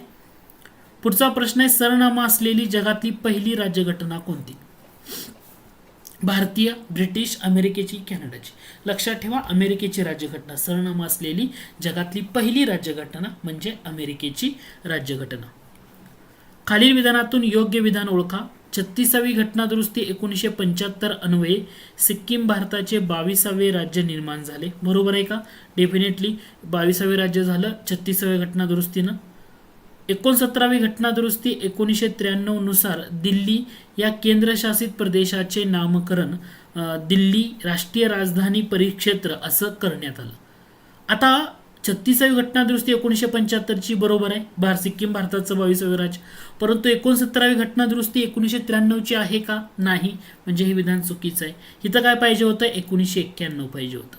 69वी घटना दुरुस्ती कधीची 1951 आणि याच्यानुसार दिल्ली या केंद्रशासित प्रदेशाचं नामकरण काय केलं, दिल्ली राष्ट्रीय राजधानी परिक्षेत्र असं करण्यात आलं. म्हणून पहिलं विधान बरोबर आहे, दुसरं विधान चुकीचं आहे. राष्ट्रपतीची निवडणूक पद्धत भारताने कोणत्या देशाच्या राज्यघटनेमधून घेतली.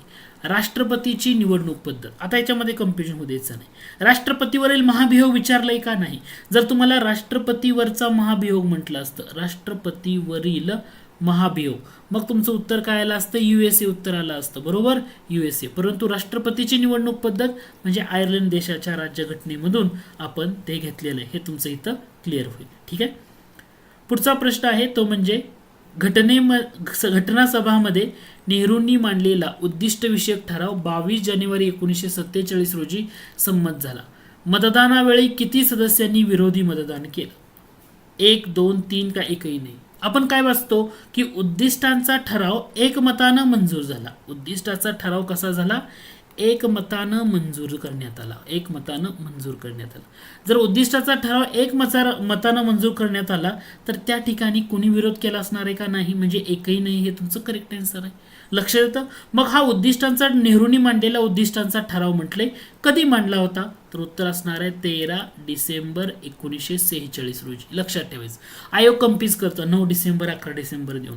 म्हणजे पंडित नेहरूंनी 13 डिसेंबर 1946 रोजी घटनासभेमध्ये उद्दिष्टांचा ठराव मांडला की जो ठराव 22 जानेवारी 1947 ला संमत झाला. संमत होताना तो एकमतानं मंजूर करण्यात आला. कसा करण्यात आला, एकमतानं मंजूर करण्यात आला. म्हणजे तुमचा इथं घटक काय असणार आहे, विरोध कुणी केला, विरोधी मतदान एकही नाही. हे तुमचं या ठिकाणी करेक्ट आहे. कोणत्या भागामध्ये कलम 352 ते कलम 360 यामध्ये आणीबाणीच्या तरतुदी दिल्या आहेत.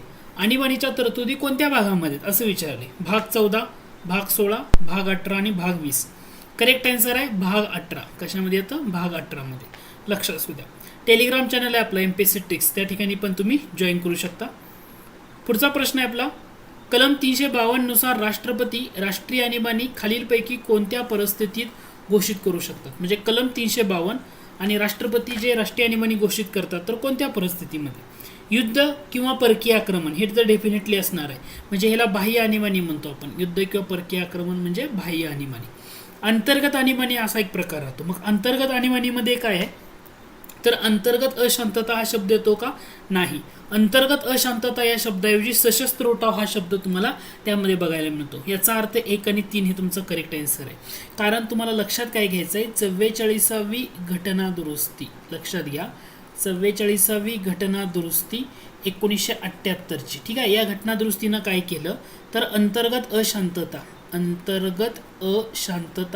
या शब्दाऐवजी कोणता शब्द वापरला? सशस्त्र उठाव हा शब्द प्रयोग करण्यात आला. म्हणजे अगोदर अंतर्गत अशांतता शब्द होता. ओके. पण 44व्या घटना दुरुस्तीनं हा शब्द काढून टाकण्यात आला आणि त्याच्या जागी सशस्त्र उठाव हा शब्द ऍड करण्यात आला. म्हणजे 352 नुसार जी राष्ट्रीय आणीबाणी घोषित केली जाईल, युद्ध किंवा परकीय आक्रमण म्हणजे बाह्य आणीबाणी आणि सशस्त्र उठाव म्हणजे अंतर्गत आणीबाणी यांना जाहीर केली जाऊ शकते. ठीक आहे. अंतर्गत आणीबाणी. आता क्लिअर झालं. ठीक आहे. पुढचा प्रश्न आहे. तुम्हाला 2 विधानं दिलीत. खालील विधानातून योग्य विधान ओळखा असं म्हटलेलं आहे. ठीक आहे. राष्ट्रीय आणीबाणीची घोषणा केल्यापासून 1 महिन्याच्या कालावधीत, म्हणजे राष्ट्रीय आणीबाणीची घोषणा केली की 1 महिन्याच्या कालावधीत त्या घोषणेला संसदेच्या दोन्ही सभागृहांनी मान्यता देणे आवश्यक असते. बरोबर आहे का? राष्ट्रीय आणीबाणीला जेव्हा घोषणा केल्यापासून 1 महिन्याच्या आत संसदेच्या दोन्ही सभागृहांनी त्याला मान्यता देणं आवश्यक असतं.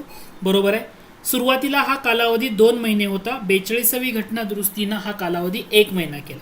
2 महिन्याचा 1 महिना 42व्यानं केला का?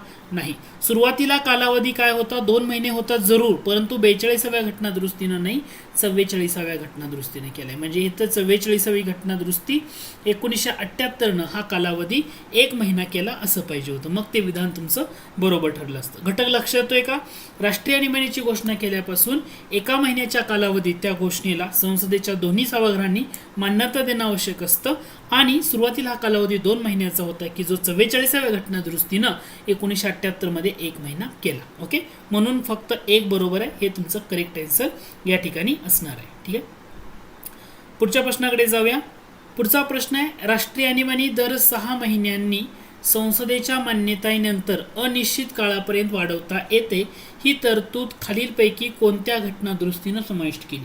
म्हणजे राष्ट्रीय आणीबाणी दर 6 महिन्यांनी संसदेच्या मान्यता घ्यायची आणि अनिश्चित काळापर्यंत वाढवता येते. कोणत्या घटना दुरुस्तीनं?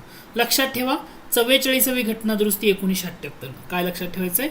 44वी घटना दुरुस्ती 1978नं राष्ट्रीय आणीबाणी दर 6 महिन्यांनी संसदेच्या मान्यतेनंतर अनिश्चित काळापर्यंत वाढवता येते. ठीक आहे. पुढचा प्रश्न आहे. राष्ट्रीय आणीबाणीच्या घोषणेला संसदेच्या दोन्ही सभागृहांनी डॅश डॅश बहुमतानं मान्यता दिली पाहिजे. म्हणजे राष्ट्रीय आणीबाणीच्या घोषणेला कशी मान्यता दिली पाहिजे? विशेष बहुमतानं. संसदेचे जे दोन्ही सभागृह आहेत, संसदेचे दोन्ही सभागृह म्हणजे लोकसभा आणि राज्यसभा, विशेष बहुमतानं मान्यता दिली पाहिजे. मग आता ही तरतूद कोणत्या घटना दुरुस्तीने ऍड केली की विशेष बहुमतानं मान्यता दिली पाहिजे? ही तरतूद कोणत्या घटना दुरुस्तीनं? इथं सुद्धा तुमचं उत्तर काय असेल?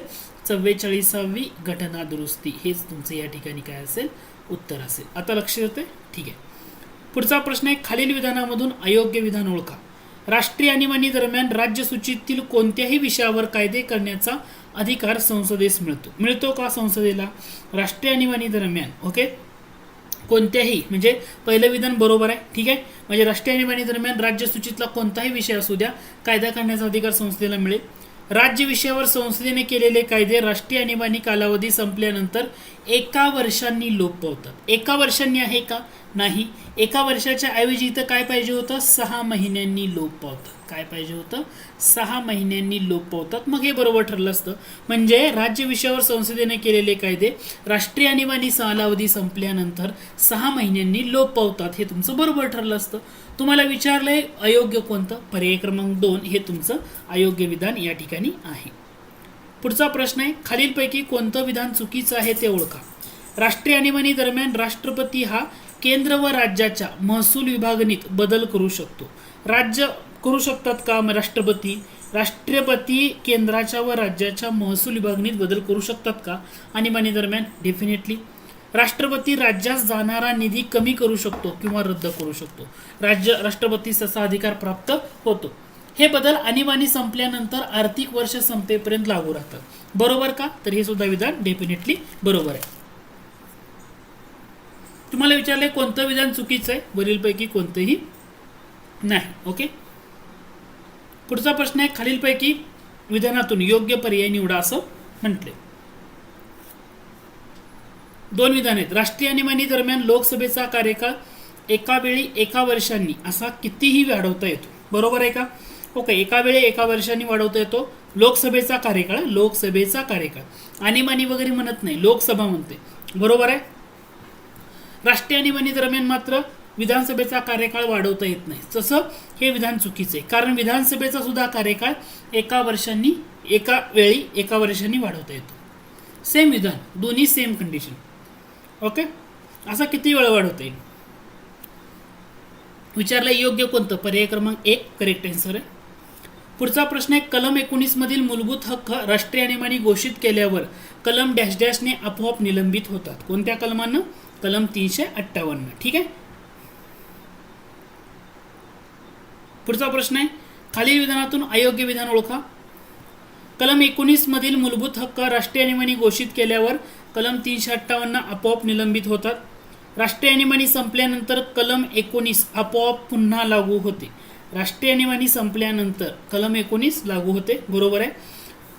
आणीबाणीतील केलेल्या कायदेविषयक आणि कार्यकारी कृतींना आणीबाणी संपल्यानंतर आव्हान देता येते. तर हे विधान चुकीचं आहे. तसं आव्हान देता येत नाही. म्हणजे आणीबाणी दरम्यान केलेला कायदेविषयक असू द्या किंवा कार्यकारी कृती असू द्या, आणीबाणी संपल्यानंतर आव्हान देता येत नाही, हे तुमचं करेक्ट आहे. याचा अर्थ 1 आणि 2 बरोबर आहे. विचारले काय? अयोग्य. पर्याय क्रमांक 3 हे तुमचं अयोग्य विधान. खालील विधानातून योग्य विधान ओळखा. सशस्त्र उठाव या कारणामुळे आणीबाणी लागू झाली असेल तर कलम 19चे हक्क रद्द होतात. आता लक्षात ठेवा, सशस्त्र उठाव या कारणामुळे झालं तर कलम 19चे हक्क रद्द होणार आहेत का? सशस्त्र उठाव म्हणजे काय? अंतर्गत आणीबाणी आहे तुमची. जर अंतर्गत आणीबाणी असेल तर कलम 19 रद्द होणार नाही. होतात म्हटले म्हणजे चुकीचं आहे. होणार नाही, होतात म्हटले म्हणजे हे चुकीचं आहे. रद्द होत नाहीत, हे लक्षात घ्या. म्हणजे पहिलं विधान चुकीचं आहे. लक्षात येते. आता युद्ध किंवा परकीय आक्रमण या कारणामुळे आणीबाणी लागू झाली असेल तर कलम 19चे हक्क निलंबित होत नाही. युद्ध किंवा परकीय आक्रमणामुळे असेल 19चे हक्क निलंबित होतात. हा घटक आहे. ठीक आहे. म्हणजे या ठिकाणी काय झाले तर इथं दोन्ही विधानं चुकीचे आहेत, रिव्हर्स झाले. म्हणजे सशस्त्र उठाव या कारणामुळे जर आणीबाणी लागू होत असेल म्हणजे तुमचं काय आहे? राष्ट्रीय आणीबाणी. ओके, सशस्त्र उठाव म्हणजे अंतर्गत आणीबाणीमुळे जर तुमची अंतर्गत उठाव म्हणजे अंतर्गत आणीबाणी अशी जर लागू झाली, कलम 19चे हक्क जे असतील ना ते निलंबित होत नाहीत आणि युद्ध किंवा परकीय आक्रमणामुळे असेल तर होतात. ओके, म्हणजे दोन्ही विधानं चुकीचे आहेत. खालीलपैकी कोणत्या कलमांनी राष्ट्रपतीस मूलभूत हक्कांच्या अंमलबजावणीसाठी न्यायालयात जाण्याचा हक्क निलंबित करण्याचा अधिकार असतो? म्हणजे मूलभूत हक्क निलंबित होत नाही तर त्याची अंमलबजावणी निलंबित होते. कोणत्या कलमानुसार? तर कलम 359. कलम कोणतं? 359. पुढचा प्रश्न आहे तो म्हणजे राज्य सरकार घटनेप्रमाणे कार्यरत आहे की नाही हे सुनिश्चित करणं हे केंद्र सरकारचं कर्तव्य. केंद्र सरकारचं कर्तव्य म्हटलं की 355. लक्षात ठेवा की राज्य सरकार घटनेप्रमाणे कार्यरत आहे हे सुनिश्चित करणं हे केंद्र सरकारचं कर्तव्य आहे असं म्हटलं तर आर्टिकल येणार आहे कलम 355. या ठिकाणी लक्षात घ्या. पुढचा प्रश्न आहे, राष्ट्रपती राजवटीची घोषणा केल्यापासून डॅश डॅश महिन्याच्या कालावधीत त्या घोषणेला संसदेच्या दोन्ही सभागृहांनी मान्यता देणे आवश्यक असते. म्हणजे राष्ट्रपती राजवटीची घोषणा केल्यापासून किती महिन्याच्या कालावधीत त्या घोषणेला संसदेच्या दोन्ही सभागृहांनी मान्यता देणं गरजेचं असतं? राष्ट्रीय आणीबाणी असतं 1 महिना होतं. राष्ट्रपती राजवट आहे याचा अर्थ 2 महिने. लक्षात आलं. राष्ट्रीय आणीबाणी असतं तर 1 महिन्याच्या आत संसदेच्या दोन्ही सभागृहांनी मान्यता देणं गरजेचं असतं. जर राष्ट्रपती राजवट आहे म्हणून 2 महिने. इथं लक्षात घ्या संसदेच्या, लोकसभेच्या नाही. संसद म्हणजे लोकसभा पण आलं आणि राज्यसभा पण आलं. आता लक्षात येतं. ठीक आहे. पुढचा प्रश्न आहे, एखाद्या राज्यात एका वेळी राष्ट्रपती राजवट जास्तीत जास्त किती कालावधीपर्यंत राहू शकते? आता राष्ट्रपती राजवट एखाद्या वेळेस लावली तर किती कालावधीपर्यंत राहणार आहे? 6 महिने, 1 वर्ष, 2 वर्ष? उत्तर असणार आहे यापैकी नाही. का? तर ती मॅक्झिमम 3 वर्षापर्यंत राष्ट्रपती राजवट लावता येते, त्याच्यापेक्षा जास्त लावता येत नाही. म्हणून 3 वर्ष पाहिजे. 3 वर्ष ऑप्शनमध्ये नाही, म्हणून पर्याय क्रमांक 4 हे तुमचं करेक्ट आन्सर आहे. पुढचा प्रश्न आहे, जर केंद्राने दिलेल्या निर्देशाचे पालन करण्यास राज्य शासन असमर्थ असेल तर भारतीय राज्यघटनेच्या कोणत्या कलमानुसार राष्ट्रपती राजवट लावली जाऊ शकते? म्हणजे केंद्राने एखादा निर्देश दिला आणि त्याचं पालन करण्यास जर राज्य सरकार असमर्थ असेल तर कलम 365. कारण राष्ट्रपती राजवट 2, 356 आणि 365 हे 2 आर्टिकल. ओके. पुढचा प्रश्न आहे तो म्हणजे आर्थिक आणीबाणीची घोषणा केल्यापासून डॅश डॅश महिन्याच्या कालावधीत त्या घोषणेला संसदेच्या दोन्ही सभागृहांनी मान्यता देणे आवश्यक असते. आता आर्थिक आणीबाणीची घोषणा केल्यानंतर कसं असणार आहे, इथं सुद्धा 2 महिने. म्हणजे तुमचा घटक लक्षात येतोय का, राष्ट्रीय आणीबाणी असतं. राष्ट्रीय आणीबाणीची घोषणा केल्यापासून 1 महिन्याच्या आत संसदेच्या दोन्ही सभागृहांनी मंजुरी देणं आवश्यक. राष्ट्रपती राजवटीची घोषणा केल्यापासून 2 महिने असणार आहे. 2 महिन्याच्या संसदेच्या दोन्ही सभागृहांनी मान्यता पाहिजे. आणि या ठिकाणी आर्थिक आणीबाणी असेल तर तिथं सुद्धा किती आहे, 2 महिनेच आहे. 2 महिनेच आहे. घटक लक्षात आलं. फक्त राष्ट्रीय आणीबाणीला 1 महिना, राष्ट्रपती राजवट आणि आर्थिक आणीबाणीला 2 महिने. हा मुद्दा लक्षात घ्या. आर्थिक आणीबाणीच्या घोषणेला संसदेच्या दोन्ही सभागृहांची कशी मान्यता पाहिजे, साध्या बहुमतानं मान्यता पाहिजे. ठीक आहे. राष्ट्रीय आणीबाणी समाप्त करण्याचा ठराव संसदेच्या कोणत्या सभागृहात आणि डॅश डॅश बहुमतानं मंजूर करावा लागतो. तर राष्ट्रीय आणीबाणी समाप्त करायची म्हणजे कलम 352 नुसार असलेली आणीबाणी समाप्त करायची तर तो केवळ लोकसभेचा अधिकार आहे आणि तिथं साध्या बहुमतानं करता येतं. कसं करता येतं, साध्या बहुमतानं. पुढचा प्रश्न आहे, खालील विधानातून योग्य विधान ओळखा असं म्हटले. राष्ट्रपती राजवट रद्द करण्याची घोषणा राष्ट्रपती करतो, त्यासाठी संसदेच्या मान्यतेची आवश्यकता नाही. बरोबर आहे. यस, संसदेच्या मान्यतेची आवश्यकता नसते. आर्थिक आणीबाणी रद्द करण्याची घोषणा राष्ट्रपती करतो, संसदेच्या मान्यतेची आवश्यकता नाही. दोन्ही विधानं बरोबर आहेत. अनुच्छेद क्रमांक 352 अंतर्गत राष्ट्रीय आणीबाणी संबंधी खालील विधानातून योग्य पर्याय निवडा असं तुम्हाला म्हटलेलं आहे. कलम 352 अंतर्गत राज्य सरकार कार्यरत राहतात, ते बरखास्त होतात का, बरखास्त होत नाहीत. बरोबर आहे. कलम 352च्या प्रभावाखाली केंद्र शासनाला कायदे निर्मिती आणि प्रशासनासंदर्भात घटक राज्यामध्ये एक समवेच्छेदी अधिकार म्हणजे खूप मोठे अधिकार मोठ्या प्रमाणामध्ये म्हणजे एक समवेच्छेदी अधिकार प्राप्त होतात. हे सुद्धा बरोबर आहे. अनुच्छेद क्रमांक 352 अंतर्गत घटक राज्याची कायदे मंडळे कार्यरत राहू शकतात. हे सुद्धा बरोबर आहे. याचा अर्थ पर्याय क्रमांक 1 हे तुमचं करेक्ट स्टेटमेंट असणार आहे. ठीक आहे. आता थोडंसं कॉम्प्लिकेटेड विधान, फक्त समजून घ्या. पुढचं विधान आहे, पुढीलपैकी कोणतं विधान चुकीचं आहे ते ओळखा म्हटले. अनुच्छेद 365 देखील राज्यात राष्ट्रपती राजवट लागू करण्याचा अधिकार प्रदान करते. बरोबर आहे. पहिलं विधान बरोबर आहे. हे चुकीचं आहे काय, 1 नाही. म्हणजे 1 कुठं दिसते चुकीच्या ऑप्शनमध्ये, 4 म्हणजे हा इलिमिनेट झाला. राष्ट्रपती राजवटीची घोषणा केल्यापासून 1 महिन्याच्या कालावधीत त्या घोषणेला संसदेच्या दोन्ही सभागृहांनी मान्यता देणे आवश्यक असते.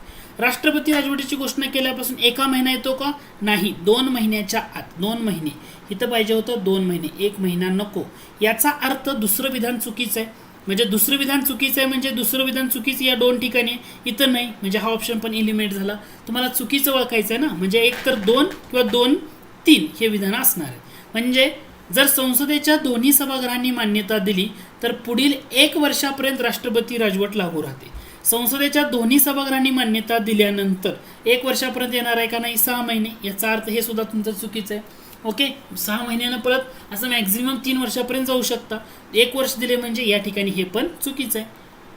म्हणजे 2 आणि 3 हे तुमचं करेक्ट आन्सर आहे. ओके, लक्षात आलं. चुकीचं. राष्ट्रपती राजवट लागू करण्याचा निर्णय न्यायालय रद्द करू शकतं. हे सुद्धा बरोबर आहे. म्हणजे लक्षात आलं का, राष्ट्रपती राजवटीची घोषणा केल्यापासून 2 महिन्याच्या कालावधीत संसदेच्या दोन्ही सभागृहांनी मान्यता देणं गरजेचं आहे. आणि संसदेच्या दोन्ही सभागृहांनी मान्यता दिली तर पुढील 6 महिन्यापर्यंत राष्ट्रपती राजवट लागू राहते. कॅबिनेट या शब्दाचा उल्लेख राज्यघटनेच्या कोणत्या कलमामध्ये केलेला आढळतो. कॅबिनेट म्हटलं तर तुमचं उत्तर असणार आहे कलम 352. अनुच्छेद 352 खाली आणीबाणीच्या घोषणेबाबत खाली विधाने विचारात घ्या. तिच्या घोषणेपासून 1 महिन्याच्या कालावधीत 1 महिन्याचा काळ संपल्यानंतर तो आपोआपच संपुष्टात येते जर तिला लोकसभेच्या ठरावाद्वारे वरील कालावधी संपण्याच्या अगोदर मान्यता. लोकसभा नाही, इथं संसदेच्या पाहिजे होतं. लोकसभा नाही, लोकसभा म्हणजे सिंपलचा घटक आयोगानं फिरवून विचारलाय. म्हणजे काय, राष्ट्रीय आणीबाणी जर चालू ठेवायची असेल तर तिला संसदेच्या 1 महिने म्हणजे संसद आहे ना त्याच्या 1 महिन्याच्या आत तो ठराव पास करावा लागतो तर त्या ठिकाणी ती लागू राहते. तर इतर लोकसभा दिले, राज्यसभा पण आहे त्यामध्ये इन्क्लूड, म्हणजे संसदेच्या असा शब्द प्रयोग पाहिजे होता. पहिलं विधान चुकीचं आहे. राष्ट्रपतीला आणीबाणी घोषित करण्याचा अधिकार आहे मात्र त्यासाठी मंत्रिमंडळानं किंवा कॅबिनेटनं जो बेअर ॲक्ट आहे ना त्याच्यामध्ये हे दोन्ही वर्ड कन्सिडर केले, त्यामुळे हे विधान तुमचं काय असणार आहे बरोबर, की मंत्रिमंडळ किंवा कॅबिनेटनं लिखित स्वरूपात शिफारस केली असेल तर. ठीक आहे, हे दोन्ही वर्ड त्या बेअर ॲक्टमध्ये दिलेत, याचा अर्थ दुसरं विधान बरोबर आहे, पहिलं चुकीचं आहे. पुढचा प्रश्न आहे, राज्यघटनेनुसार राज्यामध्ये राष्ट्रपती राजवट घोषित केली जाऊ शकते, त्यापैकी तुम्हाला विधान ओळखा म्हटले. पहिलं विधान बघा, पहिलं विधान, जेव्हा राज्य शासनाद्वारे मांडलेले विधेयक राज्य विधिमंडळात नामंजूर होते. नाही, म्हणजे तुम्हाला राष्ट्रपती राजवट दोन कलमानुसार येते, एक 356 आणि दुसरं म्हणजे 365. म्हणजे राज्यघटनेतल्या तरतुदीप्रमाणे राज्य शासन काम करीत नसेल म्हणजे 356, आणि केंद्र शासनाने दिलेल्या निर्देशांचं पालन करण्यात राज्य असमर्थ असेल 365. कारण राष्ट्रपती राजवट ही 2 आर्टिकलनंच घोषित होते, 356 365. याचा अर्थ 2 आणि 3 हे एवढंच तुमचं बरोबर आहे. जेव्हा तुम्हाला दिलं एक राज्याचं राज्यपाल मुख्यमंत्री यांच्यात मतभिन्नता, हा काय तिथं घटक येणार आहे का? येणार नाही. किंवा जेव्हा राज्य शासनाद्वारे मांडलेले विधेयक राज्य विधिमंडळात नामंजूर होते, तो सुद्धा घटक तुम्हाला त्या ठिकाणी येणार आहे का? तर तोही घटक तिथं येणार नाही. लक्षात येते का मुद्दे काय आहेत? आणि या टाईपमध्ये जर तुम्ही फोकस केलं तर तुम्हाला जास्तीत जास्त घटक या ठिकाणी अभ्यास केला तर फायदा. जेव्हा नवीन संविधानाने न्यायालयाचा आरंभ झाला तेव्हा भारताच्या सर्वोच्च न्यायालयात न्यायाधीश यांची एकूण संख्या किती होती? म्हणजे संविधान जेव्हा आलं नवीन आणि सर्वोच्च न्यायालयानं प्रारंभ केला तेव्हा सर्वोच्च न्यायालयात न्यायाधीशांची संख्या किती होती असं विचारले. 6, 7, 8 आणि 9 असा ऑप्शन विचारलाय. ASO मुख्य 2018ला यावर प्रश्न येऊन गेलेला आहे. करेक्ट आन्सर येतं 8 होती, 8. ओके, त्याच्यामुळे तो घटक लक्षात ठेवा. नवीन कायद्याद्वारे म्हणजे न्यायाधीशांची संख्या कायदा 1956 मध्ये काय झालं, कायदा करण्यात आला आणि ही संख्या 8 वरनं 10 वर नेण्यात आली. 1960 मध्ये ही संख्या पुन्हा वाढवली, 13 पर्यंत घेऊन गेले. 1977ला ही संख्या 17 पर्यंत गेली होती. 1986चा विचार केला तर ही 25 आणि 2009 पर्यंत गेलो तर ही 30 पर्यंत संख्या गेलेली होती. आता काय झालं, सर्वोच्च न्यायालय न्यायाधीशांची संख्या सुधारणा विधेयक 2019 की जे लोकसभेमध्ये 5 ऑगस्ट 2019ला संमत केलं, राज्यसभेमध्ये 7 ऑगस्ट 2019ला संमत करण्यात आलं आणि न्यायाधीशांची संख्या काय केली, 30 वरनं 34 पर्यंत नेलेली आहे. 34 म्हणजे कसं, एक सरन्यायाधीश आणि 33 इतर न्यायाधीश अशी हे स्ट्रक्चर आहे सध्या. हा मुद्दा इथं लक्षात घ्या. करेक्ट आन्सर येतं 8 हे तुमचं करेक्ट. ओके, पुढचा प्रश्न आहे, फेडरल कोर्ट ऑफ इंडियाचे सर्वोच्च न्यायालयामध्ये रूपांतर कधी झालं? हा प्रश्न खूप वेळा विचारलाय, म्हणजे तुम्ही ASO मुख्य परीक्षा जेव्हा देता ना त्यावेळी हा प्रश्न खूप वेळा विचारून झालाय.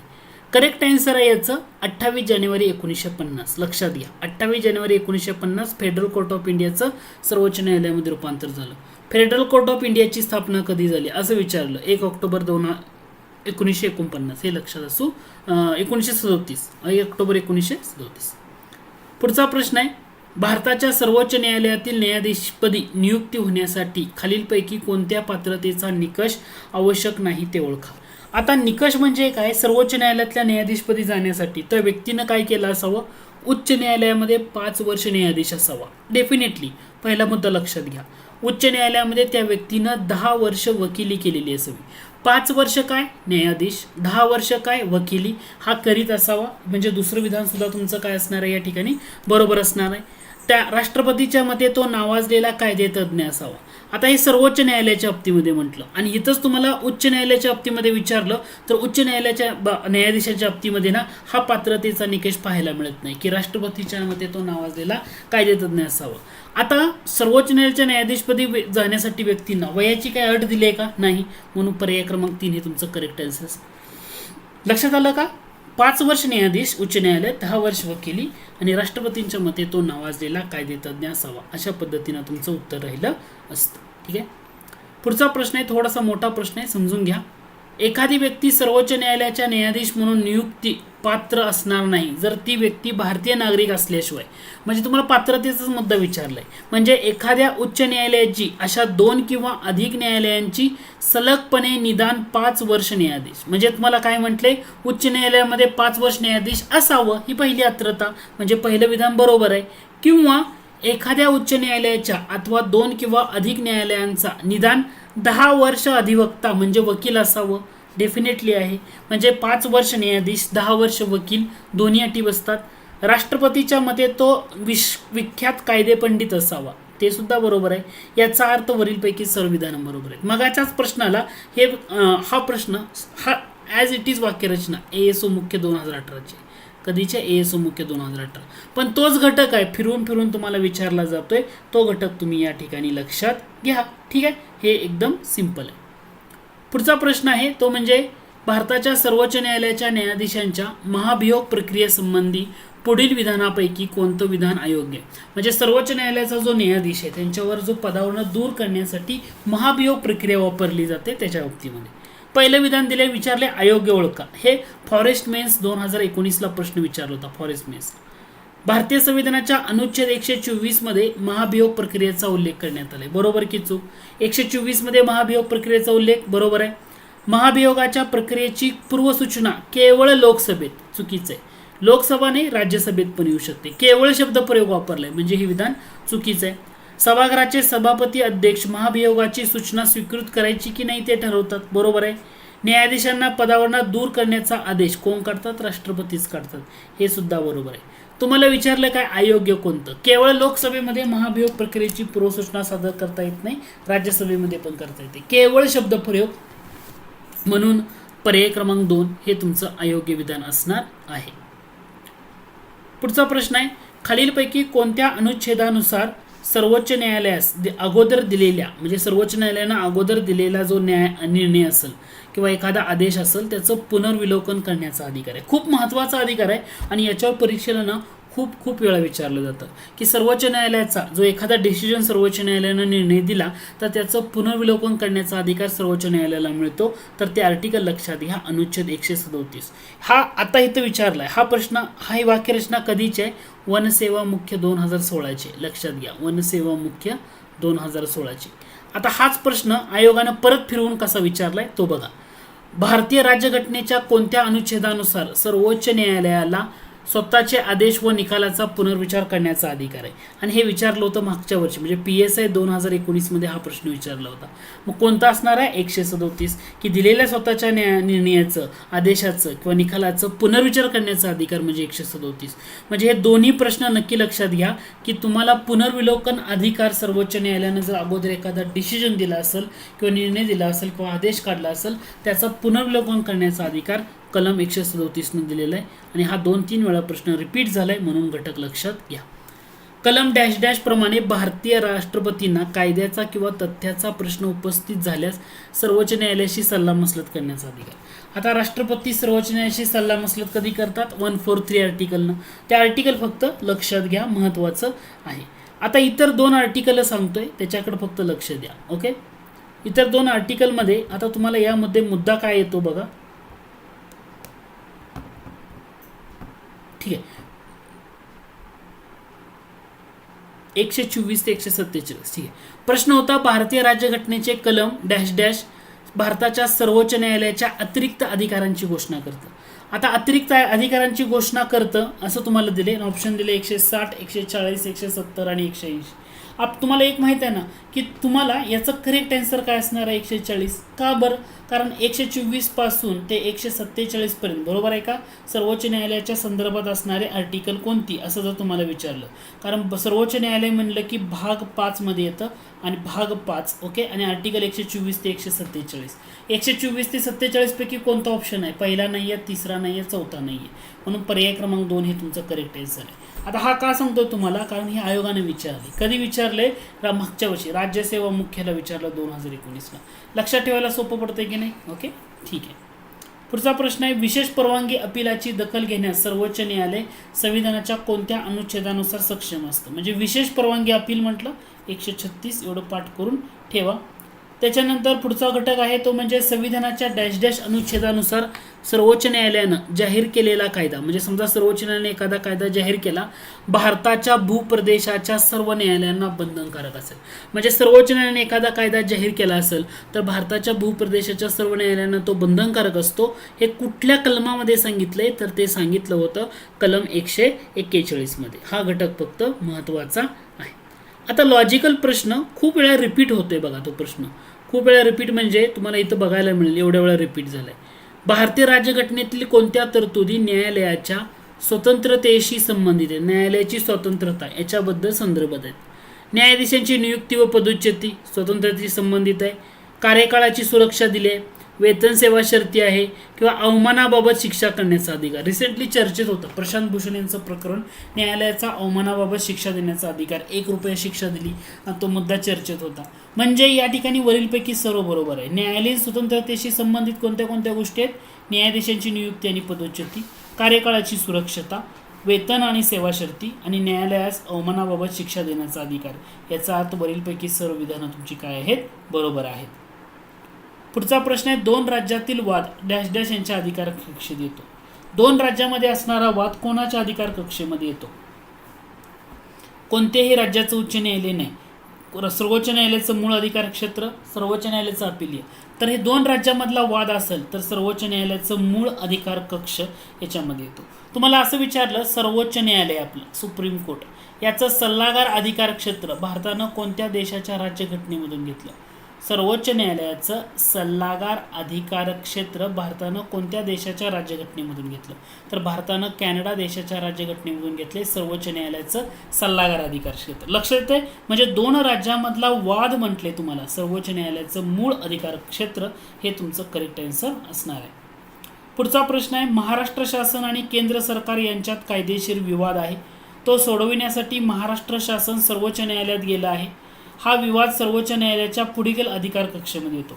म्हणजे राज्य आणि केंद्र यांच्यामधला विवाद. मगाशी काय बघितलं आपण या ठिकाणी? 2 राज्यामधला वाद सर्वोच्च न्यायालयाची मूळ अधिकार कक्षा असं आपण म्हटलं. तसं या ठिकाणी राज्य आणि केंद्र यांच्यामधला कायदेशीर वाद आहे, तर तो प्रारंभिक म्हणजे मूळ अधिकार कक्षेमध्येच येतो, मूळ अधिकार कक्षेमध्येच येतो. आता यावर आयोगाचा एक सेपरेट प्रश्न आहे की ज्याच्यातून तुमचा जो कन्सेप्ट आहे तो तुमचा या ठिकाणी क्लिअर होऊन जाईल की सर्वोच्च न्यायालयाच्या प्रारंभिक अधिकार कक्षेमध्ये किंवा मूळ अधिकार कक्षेमध्ये कोणते कोणते घटक कन्सिडर होतात त्याच्यावर असणारा हा आपला पुढचा प्रश्न आहे. तुम्हाला देताना काय म्हटलंय, खालीलपैकी कोणते सर्वोच्च न्यायालयाचे प्रारंभिक अधिकार कक्षेमध्ये समाविष्ट आहेत? हे राज्यसेवेला विचारलं होतं 2016ला हा प्रश्न. ठीक आहे, राज्यसेवा 2016ला विचारलं. तुम्हाला म्हटले सर्वोच्च न्यायालयाच्या प्रारंभिक अधिकार कक्षेत भारत सरकार एक किंवा अधिक राज्य यांच्यातला वाद, म्हणजे 2 राज्यामधला वाद असू द्या, भारत सरकार आणि एक राज्यामधला वाद असू द्या, हा अधिकार कुठे येणार आहे? प्रारंभिक मध्ये येणार आहे. म्हणजे 2 किंवा अधिक राज्यातला वाद याच्यामध्ये काय येत नाही. समजा संसदेच्या कोणत्याही सभागृहाच्या निवडणुकी संबंधातला वाद असेल तर तो प्रारंभिक अधिकार कक्षेमध्ये येत नाही.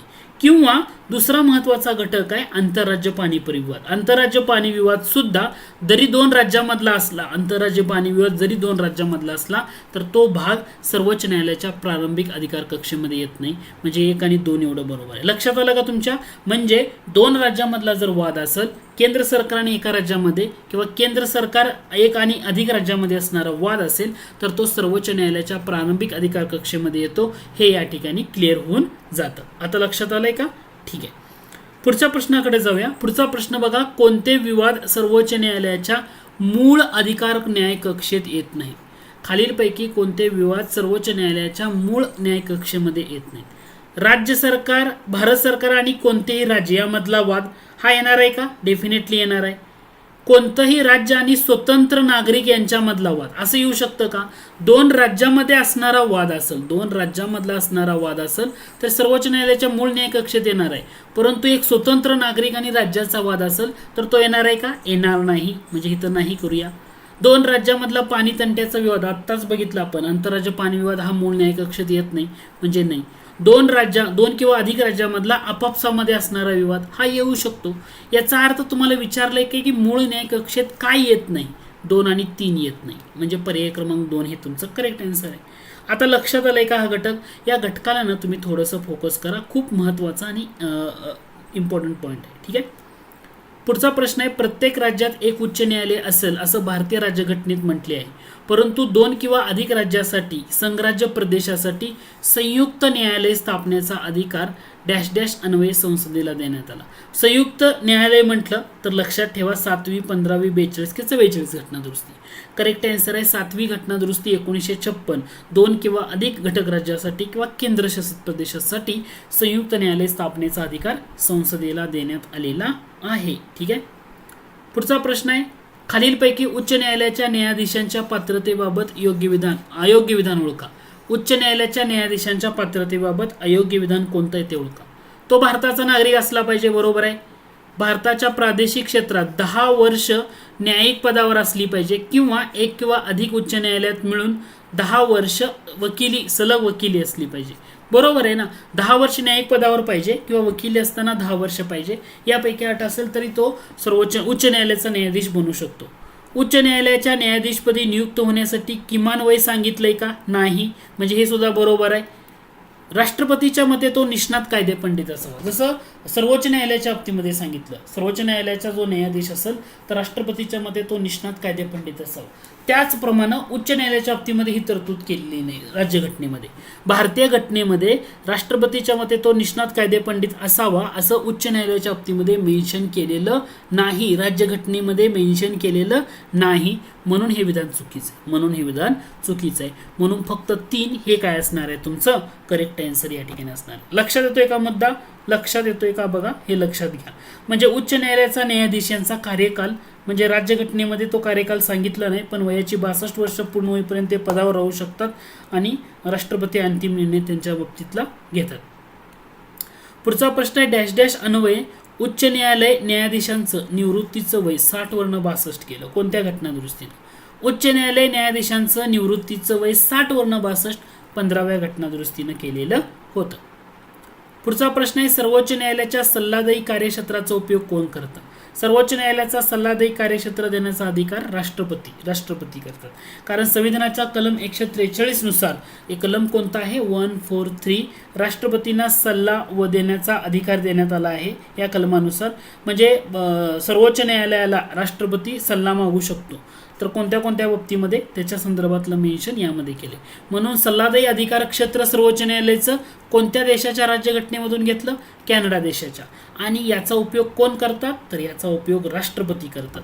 आता घटक क्लिअर होतोय का बघा. म्हणजे या मुद्द्यांना तुम्ही थोडंसं लक्ष द्या. महत्त्वाचे प्रश्न आहेत, महत्त्वाचा घटक आहे. या ठिकाणी आपण थोडंसं फोकस करतोय. ठीक आहे. पुढच्या प्रश्नाकडे जाऊया. पुढचा प्रश्न आहे 9 डिसेंबर रोजी घटनासभेचं पहिलं अधिवेशन म्हणजे 9 डिसेंबर 1946 रोजी घटनासभेचं पहिलं अधिवेशन सकाळी 11 वाजता सुरू झालं.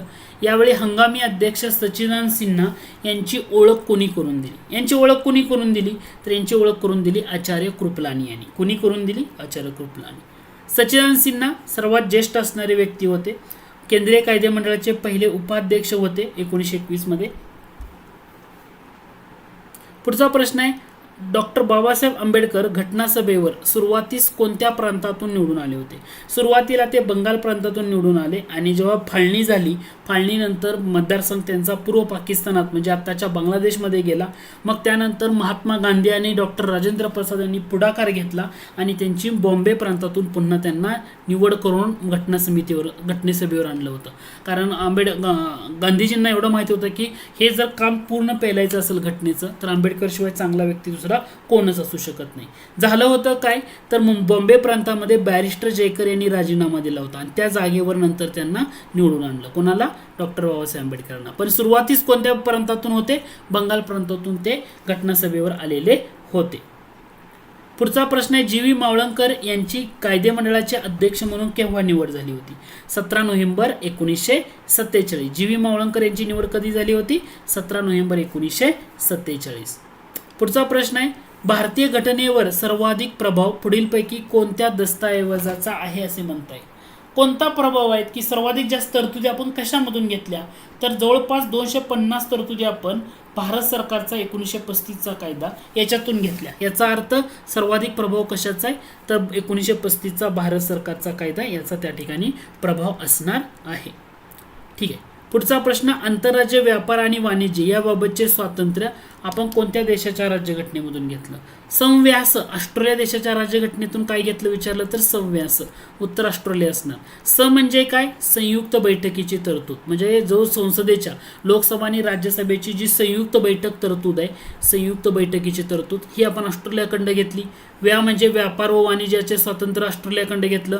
आणि म्हणजे या ठिकाणी समवर्ती सूचीबाबतची तरतूद आपण कोणाकडून घेतलं तर हे सुद्धा आपण ऑस्ट्रेलियाकडूनच घेतलेलं आहे. म्हणजे संव्यास अशी जर ट्रिक लक्षात घेतलं तर आपल्याला यातला महत्त्वाचा घटक किंवा मुद्दा आहे ना तो या ठिकाणी क्लिअर होऊन जातो. ओके.